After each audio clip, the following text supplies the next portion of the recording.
सूर्या हत्याकांड का मुख्य आरोपी असद एनकाउंटर में ढेर हो गया है। इंदिरापुरम इलाके में पुलिस के साथ मुठभेड़ हुई। आरोपी ने पुलिस पर फायरिंग की थी और जवाबी कार्रवाई में असद को गोली लगी। अस्पताल पहुंचाया गया इलाज के लिए, लेकिन इलाज के दौरान उसने दम तोड़ दिया, उसकी मौत हो गई। हालांकि एक साथी आरोपी मौके से फरार हो गया। पुलिस का कॉम्बिंग ऑपरेशन जारी है, दूसरे आरोपियों को भी तलाशा जा रहा है, लेकिन ये बड़ी सफलता पुलिस को मिली है। आपको बता दें कि इस हत्याकांड को अंजाम देने के बाद असद फरार था। पुलिस तलाश कर रही थी और जैसे ही इनपुट मिले पुलिस मौके पर पहुंची और असद को ढेर कर दिया।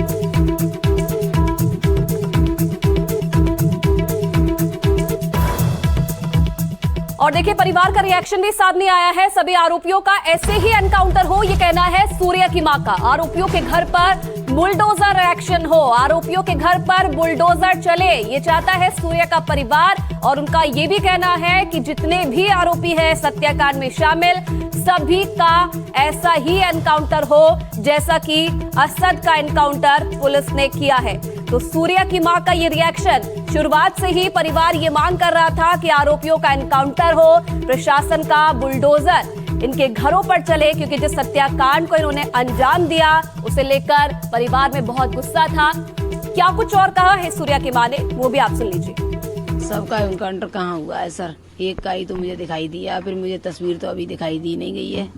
मुझे तस्वीर, असद की तस्वीर मेरे आंखों के सामने लाई जाए, मेरे सामने मुझे तसल्ली जब होगी जब मुझे तस्वीर दिखाई जाएगी। बाकी उसके परिवार के साथ में लड़के थे उनका भी इनकाउंटर इसी प्रकार होना चाहिए जैसे इसका हुआ। क्यों उनने सबने मिलकर, किसी ने मेरे बच्चे का गले हाथ पकड़े हैं, किसी ने गला पकड़ा है, किसी ने 7 लड़कों ने मिलकर किया है। तो सबका इनकाउंटर इसी तरह होना चाहिए और सबके घरों पर बुलडोजर चलना चाहिए। और मेरे दो सहयोगी इस वक्त हमारे साथ मौजूद हैं। अनुष्का गर्ग हमारे साथ जुड़ी हुई है और साथ ही साथ अभिषेक भी, जहां पर एनकाउंटर हुआ वहां से सीधा लाइव हमारे साथ जुड़े हैं।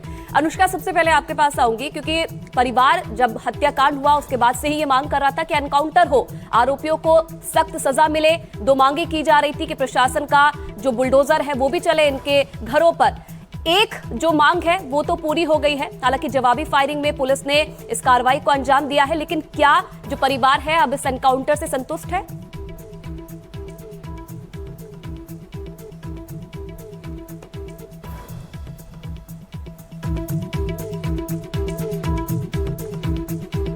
अनुष्का, आपकी आवाज नहीं पहुंच पा रही है, आपसे दोबारा संपर्क करने की कोशिश मैं करूंगी, लेकिन अब चलिए अभिषेक भी हमारे साथ जुड़े हुए हैं। अभिषेक के पास ही चलते हैं। अभिषेक, जिस इलाके में एनकाउंटर हुआ है, कौन सा ये इलाका है, कहां पर ये एनकाउंटर हुआ है, और जिस दोस्त से मिलने जा रहा था असद, उसके बारे में कोई डिटेल मिल पाई है? कौन ये दोस्त था और क्या इसकी भी भूमिका थी सूर्या हत्याकांड में? जी, मैं आपको बता दूं, जिस तरीके से बकरीद के दिन सूर्या की हत्या हुई थी उसके बाद पुलिस लगातार टीम बनाकर दबिश दे रही थी। और जब पुलिस को इनपुट मिलता है कि जो आरोपी असद है वो यहाँ पर आने वाला है, तो बैरिकेडिंग की जाती है। इंदिरापुरम का इलाका है जहाँ पर बैरिकेडिंग की जाती है। पुलिस इशारा देती है असद को रोकने के लिए, पर असद अपनी बाइक से रुकता नहीं है और जंगल की तरफ वो बाइक को दौड़ा देता है, जिसके बाद असद पुलिस के ऊपर फायरिंग करता है। जवाबी पुलिस की फायरिंग में असद को गोली लगती है और एक कांस्टेबल है वो भी घायल हो जाता है। इन दोनों को ही अस्पताल ले जाया जाता है, जहां पर असद की मौत हो जाती है। जी बिल्कुल ठीक है अभिषेक, आप बने रहिएगा हमारे साथ। अनुष्का के पास एक बार फिर से चलते हैं। अनुष्का, मेरा सवाल यही था कि परिवार तो शुरुआती दौर से ये मांग कर रहा था कि एनकाउंटर हो आरोपियों का, अब मुख्य आरोपी का एनकाउंटर हो गया है, तो क्या परिवार संतुष्ट है इस कार्रवाई से?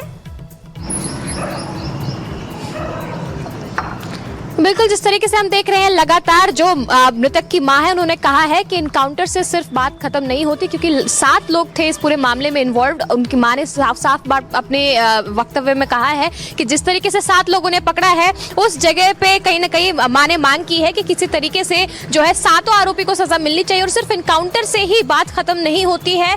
जो बुलडोजर है वो लेकर आना चाहिए और जो आरोपी है उनके घरों को भी कहीं ना कहीं ढहाना चाहिए। जबकि हमने देखा है कि इनकाउंटर जो है वो किया गया, पुलिस ने एक तरीके से जाल बिछाई थी कि किसी तरीके से असद यहाँ पर आए। असद देर रात अपने एक दोस्त के पास पैसे लेने के लिए पहुंचा, तभी पुलिस की टीमों ने वहां पर घेरा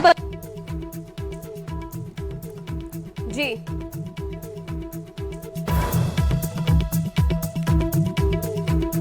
ठीक है अनुष्का, शायद आपकी आवाज में कुछ यहाँ पर खामी है, लेकिन वापस आपके पास लौटूंगी और भी जानकारी आपसे लेंगे। अभिषेक के पास चलते हैं। अभिषेक, जिस दोस्त से मिलने जा रहा था असद, क्या उससे भी पुलिस पूछताछ कर रही है? उसके बारे में कोई जानकारी मिल पाई है? जी मैं आपको बता दूं, जब असद को पुलिस ने यहाँ पे रोका था, उसका एनकाउंटर हुआ था, असद के साथ एक जना और था जो कि फरार हो गया था। मैं आपको फिलहाल मौके की जो तस्वीरें हैं वो दिखाना चाहूंगा। जिस जगह इनकाउंटर आपको दिखाना चाहूंगा, यहाँ पर इनकाउंटर हुआ है, ये वो जगह है जो सर्कल बने हुए हैं। यहाँ पे 7 राउंड फायरिंग हुई है। ये ब्लड के निशान है जो असद के हैं, और तमाम जो पूरे इस घटनाक्रम में जो असद है वो 50,000 का उसके ऊपर इनाम भी रखा गया था, और जो असद है उसको इलाज के दौरान उसकी मौत हो गई है। जी अभिषेक, जो दूसरा आरोपी फरार हो गया है उसके बारे में अभी तक कोई जानकारी मिल पाई है? पुलिस क्या उसे ट्रैक कर रही है? क्योंकि पुलिस ये भी कह रही है कि उस तक पहुंचने की भी कोशिश की जा रही है। कहां वो भागा है, कुछ अभी तक कोई जानकारी मिल पाई है? आज जो मैं आपको बता दूं, जो आरोपी जो फरार हो गया है, लगातार पुलिस टीम बनाकर अलग अलग जगहों पे दबिश दे रही है। लगातार जो डीसीपी धवल देसवाल हैं इस केस को मॉनिटरिंग कर रहे हैं। जो सूर्या की मां है, उनकी पहली जो मांग है वो तो पूरी हो गई है, और जो उनकी अब दूसरी मांग है एक्शन बुलडोजर की, अब देखने वाली बात है वो कब होता है। जी कितने बजे यह एनकाउंटर हुआ अभिषेक, और क्या सूचना पुलिस को मिली थी, क्या इनपुट पुलिस को मिले थे जिसके दम पर ये कार्रवाई जो हुई है एनकाउंटर की उसे पुलिस कर पाई है? मैं आपको बता दूं, अर्ली मॉर्निंग ये एनकाउंटर है। पुलिस को देर रात इनपुट मिले थे कि असद अपने किसी दोस्त के पास पैसे लेने के लिए आने वाला है और यहाँ से कहीं बाहर भागने की फिराक में है। तो पुलिस रात भर चेकिंग अभियान चलाती है, बैरिकेडिंग करती है। जिस जगह की लोकेशन असद की मिली थी कि इस जगह से ही आएगा, वहां पर लगातार चेकिंग करती है, बैरिकेडिंग करती है। जैसे ही असद आता हुआ दिखाई देता है बाइक पे, तो पुलिस उसको रोकने का इशारा करती है, पर असद रुकता नहीं है। असद तेजी से बाइक को ले जाता है और जंगलों की तरफ वो भागने लगता है। जैसे ही पुलिस उसे रोकती है तो असद जो है वो फायरिंग कर देता है।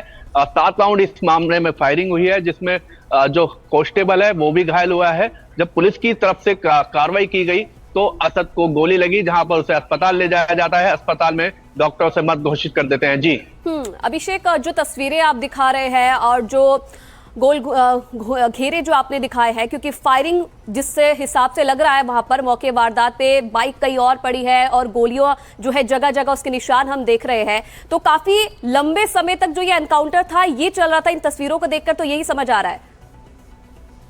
जी आप इससे अंदाजा लगा सकते हैं, अगर 7 राउंड फायरिंग हो रही है तो एनकाउंटर काफी लंबा चला था, क्योंकि असद को पुलिस रोकना चाह रही थी और असद रुका नहीं, जो कि जंगल की तरफ भागना शुरू हो गया।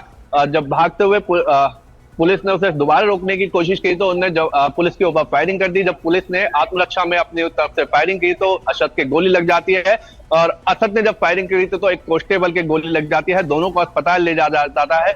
मैं आपको शॉट दिखा देता हूं। ये वो जगह है जहां पर एनकाउंटर हुआ है। ये जो घेरे देख रहे हैं, यहाँ पर फायरिंग के जो कारतूस है वो मिले थे। एक तमंचा यहाँ से बरामद किया गया था। 7 राउंड फायरिंग हुई थी। मैं आपको और दिखाना चाहता हूं। अब ये देखिए, ये जो घेरे हैं ये वही घेरे हैं जहां पर एनकाउंटर के वक्त कारतूस मिले थे, और असद का एनकाउंटर पुलिस ने कर दिया था। जी